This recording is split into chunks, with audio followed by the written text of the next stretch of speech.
అందరికీ నమస్కారం. Welcome to Sai competitive academy YouTube channel. So మనం ఈ వీడియోలో వచ్చేసి ఎన్టీపీసీ 30 డిసెంబర్ షిఫ్ట్ 1 అనాలిసిస్ చూద్దాం. జీకే మ్యాథ్స్ అలాగే రీజనింగ్ సంబంధించి సో కొన్ని క్వశ్చన్స్ అయితే మనకు రావడం జరిగింది. సో ఆ క్వశ్చన్స్ ఏంటంటే చూద్దాం. మొదట జీకే చూద్దాం. So GK first and books మీద అడిగారండి. సో రిపబ్లిక్ అనే పుస్తకాన్ని రచించినటువంటి వ్యక్తి ఎవరని అడిగారు. సో రిపబ్లిక్ పుస్తకం ఎవరంటే ప్లేటో. సో గుర్తుపెట్టుకోవాలి, రిపబ్లిక్ పుస్తకం ఎవరంటే ప్లేటో. తర్వాత సలీం అలీ నేషనల్ పార్క్ ఎక్కడ ఉంది?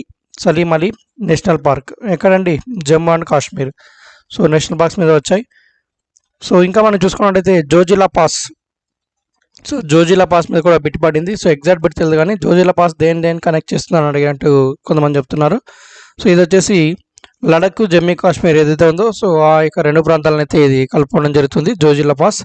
So Ladakh and Jammu Kashmir so రెండు యూనియన్ టెరిటరీలను ఈ యొక్క ఏదైతే జోజిలా పాస్ ఉందో అది మనం కలుపుతుంది. నెక్స్ట్ వచ్చేసి ఇంకా అమెరికన్ ప్రెసిడెంట్ అడిగినట్టు కొంతమంది చెప్తున్నారు. సో అమెరికన్ ప్రెసిడెంట్ ఎవరు అనేటువంటిది. సో అమెరికా ప్రెసిడెంట్ రీసెంట్గా ఎన్నికయ్యారు. ఎవరండి? Joe Biden, Democratic party. Joe Biden 46వ అమెరికా ప్రెసిడెంట్, 46th. సో ఇంకా నెక్స్ట్ చూసుకున్నట్టయితే ఇంకా స్టేట్స్ డాన్సెస్ మీద కూడా మనకు వచ్చాయి కానీ ఎగ్జాక్ట్ క్వశ్చన్ అయితే లేదు. డాన్సెస్ మీద ఖచ్చితంగా వచ్చిందంట. తర్వాత బయాలజీ విషయానికి వచ్చినట్టే అనిమేలియా, సో వాటికి సంబంధించి కింగ్డమ్స్ సంబంధించి వచ్చింది బయాలజీలో. ఇంకా మనకు next south Africa executive capital, south Africa పరిపాలనా రాజధాని ఏదని అడిగారంటే సౌత్ ఆఫ్రికా క్యాపిటల్స్ మనకు తెలుసు 3 ఉన్నాయి. సో ఆ 3 క్యాపిటల్స్ కూడా తెలుసుకొని మనకి ఇప్పుడు ఎగ్జామ్లో అయితే పరిపాలన ఏ క్యాపిటల్ అని అడిగారు. So executive capital. So executive capital వచ్చేసి ప్రిటోరియా. సో ఇది వచ్చేసి మనకు ఎగ్జిక్యూటివ్ క్యాపిటల్. సో మనకి నేను అంతకుముందు చూసుకుంటే ఇండోనేషియా క్యాపిటల్. సో అలా క్యాపిటల్స్ మీద బిట్స్ వస్తున్నాయి చూసుకోండి. సౌత్ ఆఫ్రికా ఎగ్జిక్యూటివ్ క్యాపిటల్ వచ్చేసి ప్రిటోరియా. అదే లెజిస్లేటివ్ క్యాపిటల్ వచ్చేసి మనకు కేప్ టౌన్ వచ్చేసి మనకు లెజిస్లేటివ్. సో 3 చూసుకుంటే బెటర్. నెక్స్ట్ షిఫ్ట్లో ఏమన్నా కూడా షిఫ్ట్లో ఎగ్జిక్యూటివ్ అడిగారు కాబట్టి మధ్యాహ్నం షిఫ్ట్లో లెజిస్లేటివ్ అడిగే ఛాన్స్ ఉండొచ్చు. సో నెక్స్ట్ వచ్చేసి 3వది సో బ్లోయం ఫౌంటైన్. ఇది వచ్చేసి మనకు జ్యుడిషియల్ క్యాపిటల్. సో ప్రజెంట్ మన ఆంధ్రప్రదేశ్కి ఏ విధంగా ఈ యొక్క దాన్ని బేస్ చేసుకొని మనకు ఆంధ్రప్రదేశ్లో కూడా 3 క్యాపిటల్ తీసుకొస్తున్నారు.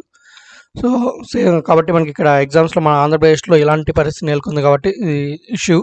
సో మనకు సెంట్రల్ లెవెల్లో దీన్ని అడిగి ఉండొచ్చు అనేటువంటి ఛాన్స్ ఉంది. సో నెక్స్ట్ వచ్చేసి కామన్వెల్త్ గేమ్స్ 2022. కామన్వెల్త్ గేమ్స్ 2022లో ఎక్కడ జరగనున్నాయి? 2022లో ఎక్కడ జరగనున్నాయి? సో ఎక్కడండి? బ్రిహింగం, ఇంగ్లాండ్లో జరగనున్నాయి. బ్రిహింగం, ఇంగ్లాండ్. సో గతంలో ఎప్పుడు జరిగాయంటే 2018లో జరిగాయండి. So gold Coast, Australia. So అది కూడా గుర్తుపెట్టుకోండి, ఒకవేళ ఇదైనా అడిగే ఛాన్స్ ఉంది. సో గోల్డ్ కోస్ట్ ఆస్ట్రేలియాలో జరిగాయి మనకు 2018లో. సో అప్పుడు మన ఇండియా ఎన్నో అంటే మెడల్స్ టేబుల్లో ఎన్నో ర్యాంక్ అంటే థర్డ్ ప్లేస్లో ఉంది మన ఇండియా మెడల్స్ ప్లేస్లో 2018లో. నెక్స్ట్ చూద్దాం. ఇంకా కొన్ని క్వశ్చన్స్ చూసుకున్నట్టయితే ఇంకా కంప్యూటర్ సంబంధించి కొన్ని క్వశ్చన్స్ అడిగినట్టయితే చెప్తున్నారు. తర్వాత ఓఈసీడీ హెడ్ క్వార్టర్స్ ఎక్కడ అంటున్నారు. సో ఓఈసీడీ హెడ్ క్వార్టర్స్ వచ్చేసి మనకు ఫ్రాన్స్ రాజధాని ప్యారిస్. సో ప్యారిస్, ఫ్రాన్స్ అండి ఓఈసీడీ. మరి దాని ఫుల్ ఫామ్ ఏంటంటే ఓఈసీడీ అంటే మనకు organisation for economic cooperation and development.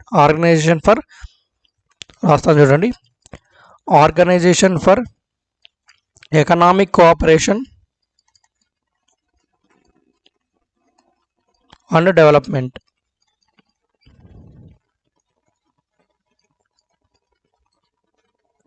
So ఈ విధంగా మనకు ప్రశ్నలు వచ్చాయి. ఇంకా కొన్ని చూసుకున్నట్టయితే Dream11 CEO. ఎందుకంటే మనకు అఫీషియల్ మనకు మొన్న జరిగినటువంటి ఐపీఎల్కి ఎవరు పార్ట్నర్ అంటే Dream11 కదా. సో కాబట్టి Dream11 యొక్క CEO ఎవరు అడిగారు. సో Dream11 యొక్క CEO ఎవరంటే మనకు హర్ష్ జైన్. నెక్స్ట్ వచ్చేసి ఇంకా మనం చూసుకున్నట్టయితే ఇంకా తర్వాత మిలిటరీ ఎక్సైజ్ సంబంధించి కూడా అడిగారు అంటున్నారు కానీ అది ఎగ్జాక్ట్ అయితే తెలియదు. మిలిటరీ ఎక్సైజ్ ఒకసారి చూసుకోండి. తర్వాత కంప్యూటర్ సంబంధించి DSPC అనేటువంటిది అడిగినట్టు కొంతమంది అన్నారు. DSPC ఫుల్ ఫామ్ అనేసి. సో DSPC అంటే మనకు digital signal processing and control. So ఇది క్వశ్చన్ అయితే ఎగ్జాక్ట్ వచ్చలేదు కానీ కొంతమంది మాత్రమే చెప్పారు. సో ఇది ఒక వ్యక్తి మాత్రమే. సో ఎగ్జాక్ట్గా అయితే కన్ఫామ్ అయితే లేదండి. అమెరికన్ ప్రెసిడెంట్ డిస్కస్ చేసాం. తర్వాత గోవా సీఎం అడిగారండి. సీఎంస్లో మనకు గోవా సీఎం అడిగారు. సో గోవా సీఎం ఎవరంటే మనకు ప్రమోద్ సావంత్. సో గోవా సీఎం అడుగుతున్నారు. నెక్స్ట్ వచ్చేసి తెలంగాణ రిలేటెడ్గా మళ్ళీ ఏదో బిట్ పడింది. నిన్న తెలంగాణ గవర్నర్ అడిగారు. ఈరోజు తెలంగాణకు సంబంధించి ఫార్మేషన్ డేనో సంథింగ్ ఏదో అడిగారు. 29వ స్టేట్గా వచ్చింది. గతంలో చూసుకుంటే ప్రజెంట్ 28 స్టేట్స్ ఉన్నాయి మనకు. సో మరి ఎప్పుడు ఏర్పడింది తెలంగాణ అడిగిండవచ్చు. ఒకవేళ 2 జూన్ 2014 నాడు మనకు ఏర్పాటు కావడం జరిగింది తెలంగాణ. సో నెక్స్ట్ క్వశ్చన్ చూసుకున్నట్టయితే ఇంకా మనకు నెక్స్ట్ బుద్ధిజం మీద జైనిజం మీద మనకు క్వశ్చన్స్ అయితే పడ్డాయి. సో బుద్ధిజం ఆర్ జైనిజం మీద. సో మ్యాక్సిమం జైనిజంలో మహావీర్ సంబంధించి పడ్డట్టు మనకి చెప్తున్నారు. సో ఎగ్జాక్ట్ క్వశ్చన్ తెలియదు కానీ సో వాటికి రిలేటెడ్గా మనకు కంపల్సరీ ప్రతి షిఫ్ట్లోనే చూసుకున్నట్టయితే బుద్ధిజం లేదా జైనిజం మీద ఏదో ఒక బిట్ పడుతూనే ఉంది.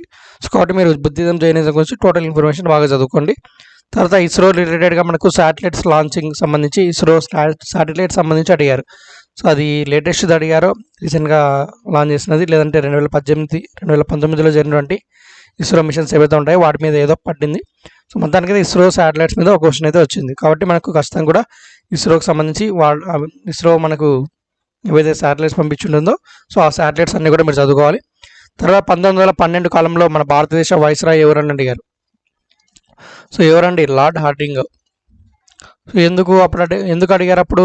ఈ యొక్క ఇయర్ ప్రాముఖ్యత ఏంటి అంటే మనకి దీనికంటే ముందు అంటే ఇది 1912 వైస్రాయ్ అంటే 1911లోనే మన క్యాపిటల్ ఉన్నటువంటిది కోల్కతా నుంచి ఢిల్లీకి చేంజ్ చేశారు కదా. కోల్కతా టు ఢిల్లీ చేంజ్ చేయడం జరిగింది. కాబట్టి ఆ సమయంలో ఉన్నటువంటి 1910 కాలం నుంచి ఈయన ఉన్నాడు లార్డ్ హార్డింగే. కాబట్టి మనకు ఈ బిట్ పడింది 1912 కాలం వైస్రాయ్ అనేటువంటిది. సో అది రిలేటెడ్ చెప్పుకోవచ్చు. నెక్స్ట్ వచ్చేసి గిన్నీస్ వరల్డ్ రికార్డ్. సో మనకు గిన్నీస్ బుక్ ఆఫ్ వరల్డ్ రికార్డ్స్లో మనకు ఏ యొక్క స్కీము స్థానం సంపాదించుకుంది అనేటువంటిది అడిగారు. సో పహల్ స్కీమ్ అండి. ఇది డైరెక్ట్ ఎల్పిజికి సంబంధించి పహల్ స్కీమ్ అంటే ఇది డైరెక్ట్గా మనకు బ్యాంక్లోకి అమౌంట్ వేసేస్తే ఎల్పిజి స్కీమ్ ద్వారా డైరెక్ట్ బెనిఫిట్ ట్రాన్స్ఫర్ టు ఎవరైతే ఉంటారో లబ్ధిదారులు వాళ్ళందరికీ కూడా డైరెక్ట్గా అమౌంట్ అనేది ఇవ్వడం జరుగుతుంది. మనకి ఎల్పిజి గ్యాస్ కనెక్షన్ అందరికీ తెలిసే ఉంటుంది. మనకు ఎక్కువ అమౌంట్ తీసుకొని మళ్ళీ కూడా మనకి ఇవ్వడం జరుగుతుంటుంది. పహల్ స్కీమ్ అది. సో ఆ స్కీమ్ వచ్చేసి అది. నెక్స్ట్ వచ్చేసి ఇంకా కొన్ని చూసుకున్నట్టయితే స్లేవ్ డైనాసిటీ యొక్క ఫౌండర్ ఎవరో అడిగినట్టు చెప్తున్నారు. స్లేవ్ డైనాసిటీ సో ఎవరండి? కుతుబుద్దీన్ ఐబక్. సో కుతుబుద్దీన్ ఐబక్. నెక్స్ట్ వచ్చేసి అజాతశత్రు ఫాదర్ అడిగారు. సో హిస్టరీ విషయానికి వస్తే అజాతశత్రు ఫాదర్ అడిగారు అని చెప్తున్నారు. సో ఎవరండి? మనకు బింబిసారా. సో ఇవి గుర్తుపెట్టుకోవాలి. తర్వాత నెక్స్ట్ వచ్చేసి అస్సాము తర్వాత అరుణాచల్ ప్రదేశ్ కనిపించేటువంటి బ్రిడ్జ్ ఏది అని అడిగినట్టు చెప్తున్నారు. So Bogibeel bridge.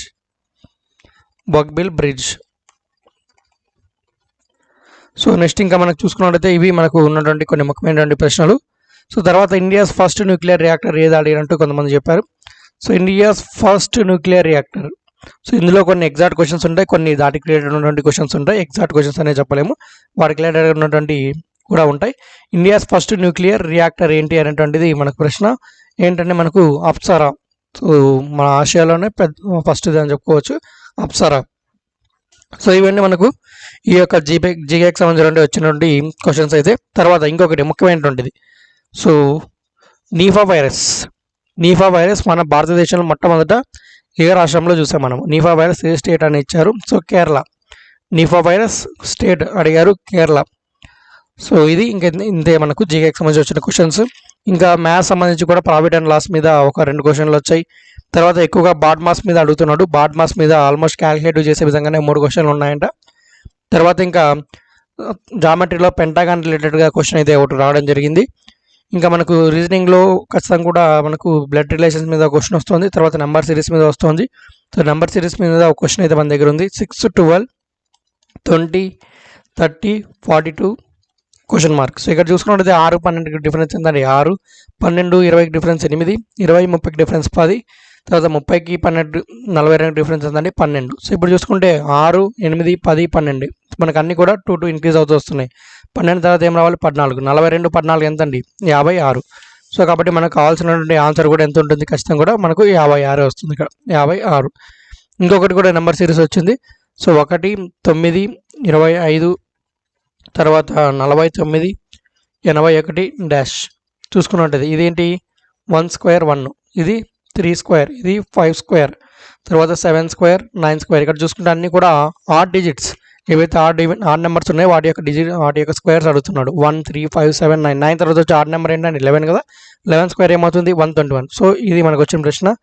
తర్వాత బ్లడ్ రిలేషన్లో కూడా మనకు ఒక రకమైనటువంటి ప్రశ్న వచ్చింది.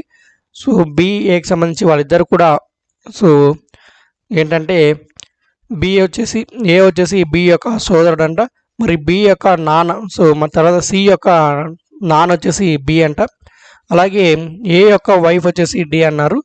సో మరి ఇక్కడ డీకు సికి మధ్య ఉన్న రిలేషన్ ఏంటి అంటే అడిగారు. సో ఏమవుతుందండి ఆంట్ అవుతారు. సో అది బ్లడ్ రిలేషన్ మీద వచ్చినటువంటి ప్రశ్న. సో ఇది మనకు ఈరోజు వచ్చినటువంటి కొన్ని క్వశ్చన్స్ అయితే, అంటే మనకు కొన్ని ఆల్మోస్ట్ జీకే వాళ్ళు చాలా వరకు కవర్ చేయడం జరిగింది. సో మ్యాథ్స్ రీజనింగ్ అంటే మనకు ఎగ్జాక్ట్ క్వశ్చన్స్ చాలా మంది గుర్తుపెట్టుకోలేరు. జీకే అయితే జస్ట్ ఆ టాపిక్ మీద గుర్తున్నా కూడా చెప్పుకోవచ్చు, కాబట్టి ఎక్కువగా జీకే క్వశ్చన్స్ మనం డిస్కస్ చేస్తున్నాం. రీజనింగ్ అర్థమెటిక్ అనేది ఏవో కొన్ని క్వశ్చన్స్ వచ్చినా కూడా మనం చెప్తున్నాం. సో ఇదండి ఈ యొక్క ఎన్టీపీసీ 30 డిసెంబర్ షిఫ్ట్ 1లో వచ్చిన క్వశ్చన్స్.